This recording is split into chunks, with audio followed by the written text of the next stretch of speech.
Hello and welcome to 5 Minutes for 4 Weeks, a series in which I live stream myself practicing a piece of music for 5 minutes a day for 6 days a week for 4 weeks, totaling 24 sessions of 5 minutes equaling 2 hours of total practice time.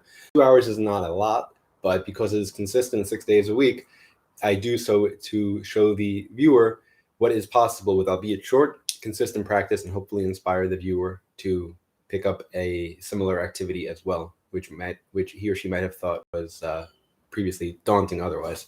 So this is day one of a new piece, More Than Words by Extreme. A little bit about the piece. Extreme wrote the piece in 1989, but it was released in 1991. It only involves two band members, Gary Sharon and Nuno Betancourt. Betancourt plays the guitar while Sharon sings. Betancourt also provides the harmony, which only appears a few times throughout the song, but when it does, it's very nice. And I think it's the lack of harmony and then the presence of it that makes it nicer than had it been present the entire time. The song itself it's a ballad.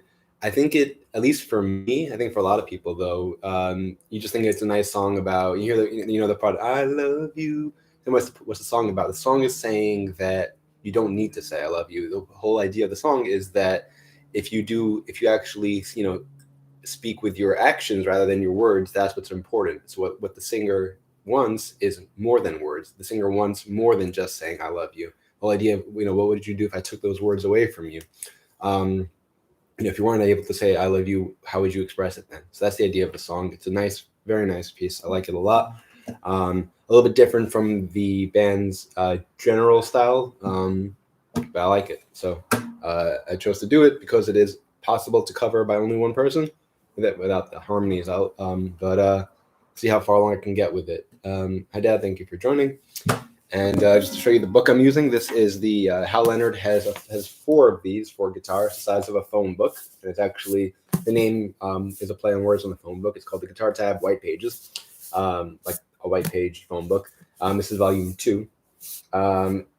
You can get these new for like $30. You get like 200 songs. That's, do the math. That's not a lot. That's $30 for 200. This is 150. Never mind. $30 for 150. That's is that 2. That would be $3 for 15. That would be divide that by 3. $1 for 5. It's 20 cents a song. That's pretty good. And then, I don't know all these songs, but I know a lot of them, so it pays for itself. Because this book is so large, I didn't finish the one that I mentioned I was building on Friday. I mentioned on Friday that I was building, but using one of these things, and I have these brackets, which I plan on using in the final product, but I have them resting on here for now, just so that it can support the book, so that's not, flopping over the thing. All right. And this book does have tab and the standard notation as well. I plan on reading standard notation. I just find it's more of a challenge. I don't like using the word challenge. I just find it's more authentic and it requires more skill. So I like going with that. All right. I need a bookmark. There we go. All right. Let's see what page it's on. We're about to get started. I like that they also list the songs by song name alphabetical and then artist listing alphabetical. So you got some artists that have a bunch of, for instance, the Beach Boys or the Beatles. They have a lot of hits, so you're able to look it up that way as well. And also they have a book like this for bass. They have 2 books like this for what they call PVG, which is piano vocal guitar. Actually, they have at least 2. They have like the Christmas version and the Broadway version. Don't have a drum one though. Not Rock Me. It's a good song. Where are we looking for? More than. Here we go. $4.95. It's funny opening a book to page 495 and it's like not the last page. It's like in the middle. All right, Mustang Sally. Nope. Here we go. More Than Words. All right. What's cool about this song is hi Mom. Thank you for the being the messenger, Dad. this song is acoustic because it uses also the sound of the banging on the body of the guitar, and also the strings at some point. So if I just plugged in, you wouldn't be able to hear that. So this is a song that I plan on not plugging in. Also, I still don't have my tuning button, so this still is tuned down, which makes it much easier to play with, which I kind of enjoy. Cool. Let's get started. Timer. Where's my mouse? Here we go. Timer. Start. All right. So a little bit closer. This is a little small. All right. So the first note is okay. This is in G major. I'm assuming. I'm just checking if it's in G. It doesn't sound like it's in minor. Just so that note is the tonic. I love you, moving words. Yeah, it's a G. Okay, G major. So I could play it over. This is a G. I could play it over here. I like it a little bit higher. Well, let's actually see which G it is. It is the. Okay, it does say it's this. It's this G. And it looks like it's going to be a chord, obviously, but looks like it's going to be a chord up here. G on top. Assuming I don't move, that's going to be a.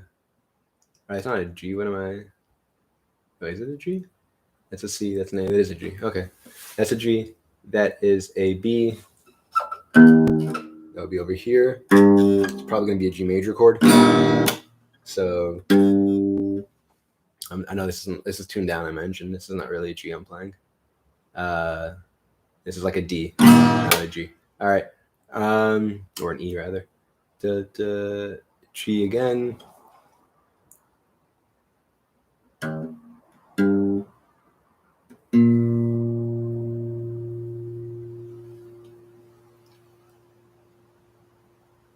Checking. That's E on the bottom.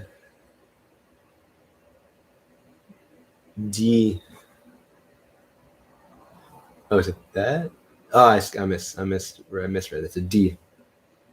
The D is open here, and then the next note is a G, open here, and then the next two notes is a R, a D, right, and then it's going to be a G. Yeah, so it is. So and then boom. So 1, 2, 3, 1, 2, 1 and 2, 1 and 2 and 1 and 1 and 2 and. Okay. So 1, 1, 2. Hit muted. Oh, it is hit the muted string. Okay. So that's it. 1, 2, 3. 1 and 2. And then it's the same chord. Almost. It's the same chord, but the last note, the bottom note, is no longer a D. It is now a B.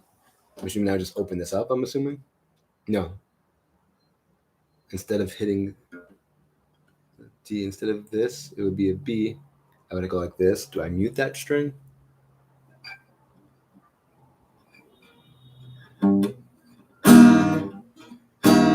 Like that.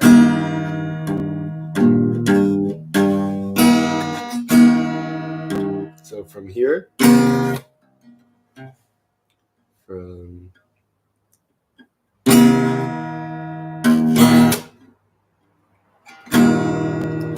unless I just mute this.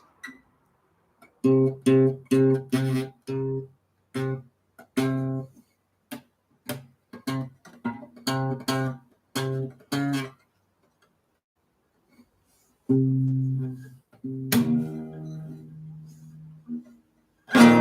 trying to figure out how to play that.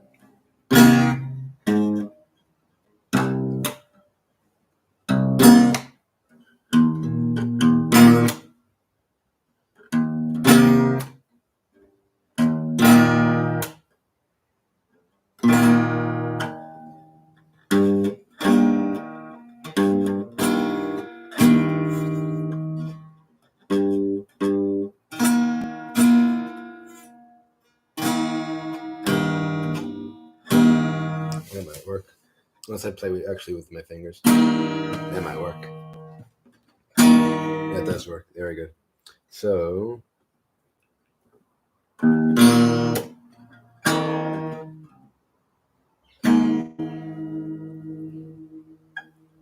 it's it's a B on the bottom. Yeah, so it's here. Good.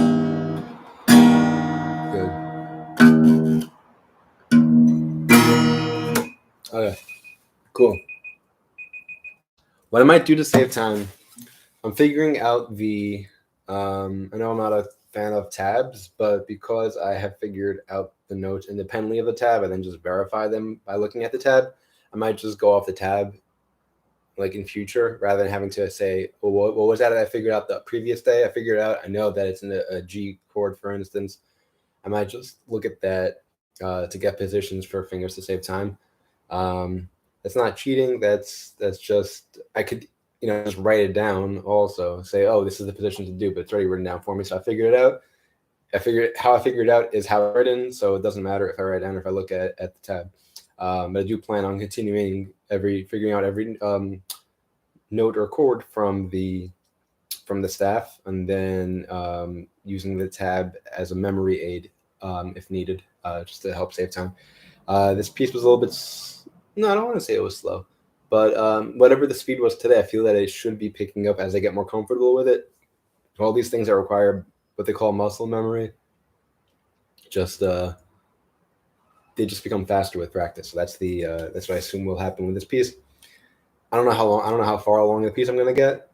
I've done, I've said it before, beat it. I played the whole piece, and then there have been pieces I played like 4 measures or so. So I don't know, and whatever it is, whatever it is, it's fine.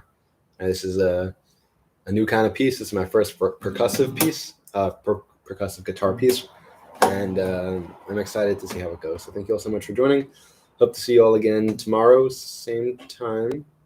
Yeah, should be same time. Unless something comes up, should be the same time whole week. And for anyone new to the series, the time is 7:40 a.m. Eastern time, Sunday through Friday, unless something comes up. Usually doesn't, but maybe once every 3 weeks or so. There might be a change. Anyway, Hanukkah is in a few hours. Happy Hanukkah to those celebrating. And thank you to those of you who joined. And until next time and beyond, keep practicing.